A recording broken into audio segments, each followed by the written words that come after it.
trainer and online engagement strategist, awesome, who is passionate about showing you how to better understand social media. So this is going to be awesome after this morning's session. Driven, I think Wendy's going to put our explodey heads back together from what I understand. Driven by desire to educate and empower others and need to follow her passion, Wendy threw in her high-powered six-figure job with its $45 million budgets and gut-wrenching stretch and stress to create savvywebwomen.com, inspiring business owners everywhere. Having worked in IT for 15 years, Wendy's experience includes banking, entertainment, leisure, law, utilities, mining, defence, telecommunications, government infrastructure and tertiary education. Whoa! Wendy holds a Bachelor of Computing degree and has successfully established and run a national IT help desk for a global company. She's even pulled computers apart and put them back together again. And they still worked! Yay! Wendy has a unique ability to decode the geek speak and technobabble using simple plain English. So we'll join Wendy as she shares how you can easily use online strategies to connect with key stakeholders, influence decision makers and be seen as a thought leader, all via the use of social media. Yay! Thank you, Wendy. Now, first I want to show you a video which won't work here. Go here and do this. So we're just going to put it here still, so it's 6 months or so old. He's actually done another one where he shows the how we no longer use the devices that we used to use. So, for example, there's paper resumes are old hat now. They go on LinkedIn and things like that. And the devices, like we pretty much have the smartphones because as everyone here got an iPad. You've got an iPad, that's all. No, it's not. Go to the tab. Oh, no, I love you. We've had this conversation. I'm not into Apple, that's all. But it's just changing the way how we communicate as a society. So a little bit about me. Yes, I am a geekhead. I love it. I'm weird like that. I just love computers. To me, it's like breathing. So I understand that for others, it can be a little challenging because it's not what you love to do. But we've got to the point now where you have to embrace it. You don't necessarily have to fully understand it, but you have to know what it is, where your client target market are, and how to get on there and how to be active. And that's what we're going to look at today. We're going to work through identifying who your target market are and how to get in touch with them, and also which platforms they're on. And so by social media, we're talking about, of course, you've probably heard of LinkedIn, Twitter, YouTube, Facebook, of course. But much of the online world is called social media. So blogs are part of the social media cloud, you might hear it referred to. Okay, so yes, I have a computing degree, won a bunch of awards. I've been published in 3 books, so international best-selling author. Got on the cover of a magazine and I'll show you how I did that later on today, because it wasn't that hard to do. And this is my beautiful now husband. After 10 years, we got married in November last year. And for my 40th birthday, I wanted to go to Paris and go and have dinner at the top of the Eiffel Tower. So I went all the way to Paris. When we got there, it was shut for renovations. Oh! So this is the Pied de Cochon. You can see the little piggies there. Why not working? Anyway, there's little piggies at the top there. And I had a beautiful dinner there. We've since gone back to Paris and had dinner at the top of the Eiffel Tower. That was beautiful. So that's about it. That's the wedding dress. You said you loved the wedding dress. Yeah, that's the top dress. It's a beautiful dress. Got that in Venice. We went to Italy in September, got the dress, and then got married in November. And somebody said to me, we got engaged and married last year. I mean, wow, big year last year. So I've been doing this for over 15 years and I really, really love it. This is what rings my bells. So what you love to do, this is it for me. And why I'm here, what I love about it so much is my path is to get the message out there. I'm here to make it super simple for you to understand this, so you can do what you're here to do, to impart the message that you need to impart.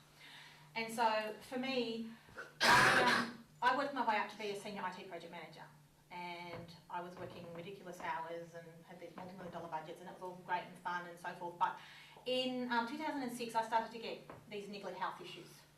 And for me, it was things like I ended up having phlegm for a year, I had a sketchy scalp, I lost my appetite, I put on 10 kilos, and all these things. You know, if you just get out of bed and you just feel crap, that was what was Losing continuing. over time, putting 10 kilos on is crap. How'd you manage that? I don't know how I managed to do it. But by November of 2006, I was throwing up every morning at the thought of having to go to work. Yeah, so Monday, Tuesday, Wednesday, Thursday, Friday, I would throw up. And then the weekends would come and I'd stop because I didn't go to work. And then it would start again on the Monday. And this went on for 3 weeks before my beautiful partner, then he's now my husband, said to me, go to the doctor. And I'm like, no, I'm fine. I was busy throwing up and so forth. But I ended up going to the doctor and she did all kinds of tests on me and she said all my blood pressure and everything came back, it was perfect. She just need a lifestyle change. You're not doing what you love. And so, yeah. Yeah, and so on December 8th, 2006, I resigned. And 2 weeks later, all of these health issues, gone. In 2 weeks. I'd had, like I said, I'd phlegm for a year. Crazy, crazy things. And it's because I wasn't doing what I was supposed to be doing. And so, and I think it's in your little mantra that you read out, you've got to come from the heart space and the soul. And when you are, it resonates. And it's been a journey for me to work that out. And I got a big slap by the universe because I wasn't listening. So, social media, yay! So that's what that's why I do it. I'm so passionate about it because I need you to understand it. Because at the end of the day, it isn't that hard. Once you understand the fundamentals of how they work, it's actually not about the technology, it's about the connection. It's about the engagement and the connection that you create online. And the fundamentals of them are pretty much all the same. You know, you add a friend, or you connect on LinkedIn, or you subscribe on YouTube, or you follow on Twitter, or you pin on Pinterest. It's all the same type of thing. You're still engaging. That's what it's about. My knee keeps cracking. I was stuffing my knee out about a month ago. Right, excuse my knee. Boxing. Anyway. Okay, so not anymore. Damaged my medial meniscus. Who knew? No, it's in there. It's massaging it, and I can walk today at least. So there's over 470 social media platforms, and they're coming and going all the time. So Pinterest is probably the latest darling that's come out, and many of you, I can't read this, but to come over here. A lot of what you're doing is visual, right? You're talking about the rag trade, you're talking about, you do blogging kind of stuff. If what you do and your products and things is visual, then Pinterest is a really powerful platform. So do you remember when your mum or your parents would have a board in the kitchen and they'd pin everything onto it, and they'd have invitations and notes and things? They've taken that concept and they've taken it online, and it's a digital online pinboard, if you like. How do you spell it? Pinterest. So interest with a P. Yeah. And you go on there and you create boards, and I'll talk about some strategies on how you can do that for your business as we go through. So, who can relate to this? Is this everybody at SEO Talk? I've actually, my mouse, I've actually got a little, it's a glitter mouse. It's covered in little glitters. I got given it from a presenting. And the glitters keep falling off because I keep whacking it. When stuff doesn't work, you know? I want to know when you snuck into my room and took that. Yeah. So I have days like that too. And here's a little secret. You know how you go onto, pick a platform, let's say Facebook. You go onto Facebook and you did something and it worked, and then you go back the next day and do it, it doesn't work? Yeah. It's called a feature. Just refresh your browser and do it again. There's no reason for it. It just happens to be what Facebook is doing that day. So I know you get so frustrated, and I see it in people, and people say, oh, I went and did this and I did exactly what you said to do, and it doesn't work. That's just Facebook, or that's just whatever platform it is. Just go get a cup of coffee, come back and do it again. Do exactly the same steps, it'll work. It's just what it does. So I can totally relate to See this. the comment, Facebook is messing with something again today, updates imminent. Yeah, I mean, it is such a massive, only 9 on the planet now use Facebook. Yeah. Can you think, imagine what kind of traffic is hammering their servers? Ouch. That so many people are just basically hitting the box that hosts Facebook is getting hit that many.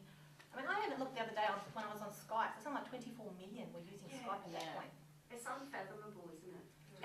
find that there are 24 million using one box. So, you know, it's going to be a bit bigger than this and have a bit more grunt, but they're getting something like this. And wanting it to work now. Wanting to work, now. it's not, and Facebook has been, actually I've noticed it's been a bit sluggish lately, because so many people, so you just got to bear with it. So Australians spend more time on Facebook than any other country. You saw it on the video. Yeah, Australians are a little addicted. Yeah. It's quite funny when new people go onto Facebook and they get on there and they're addicted, and you get through this addiction phase. Everybody seems to go through it, that you get on there and you just want to connect with people on there all the time, and then you get over it. Same with Pinterest. Who is on Pinterest? Me. So you just find images or even videos that you love, and you can just share them, and you can spend hours on there because of all the beautiful. Because we are very visual. As a society, we're very visual. And watching videos, we love to watch videos.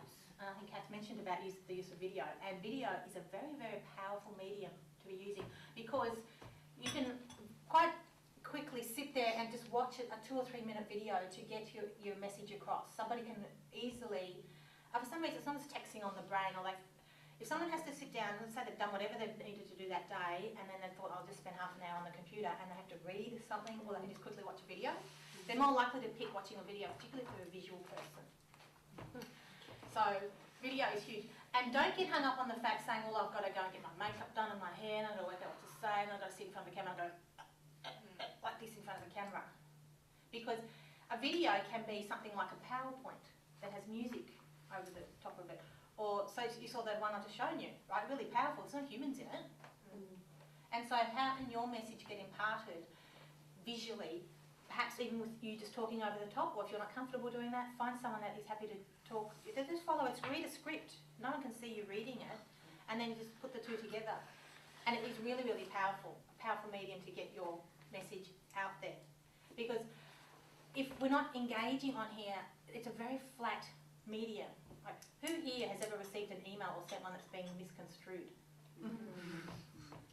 There's no tone, the tonality, you're not getting that. So this is what you can do through the use of social media, and you can use the platforms or the medium to let them understand you, get more about you, because we ultimately do business with people we know, like and trust. And so it's through engaging on social media that you can start to get that know, like and trust factor built up. Because you're not the only person doing what you do. That's just fundamental. So why would they come to you? How are you going to be top of mind? And that's what you can establish through social media. So just some more stats. There's a lot of them, 2.8 billion people on social media. 88% of Australian users that have the internet are on social media. So we are, it might be because we're such a big, vast country, and what social media has done is it's linked everybody. There's no distance now between people. You can do business with anybody. If they've got a computer and an internet connection, you can do business with them. And particularly in a country like Australia, which has been traditionally very disconnected, we're now connecting up with each other. And the 50% say they check their social networks. I personally check email, because I still prefer email. If you want to get hold of me, you can actually do it better through email than through social media. Because what happens with social media, you get on there, and it depends how many platforms you're on. You'll have your favourite. You'll be comfortable on one over the other, and that's the one you're going to go to, and that's your favourite. But is that the favourite of your target market? Yeah. That's what you've got to establish.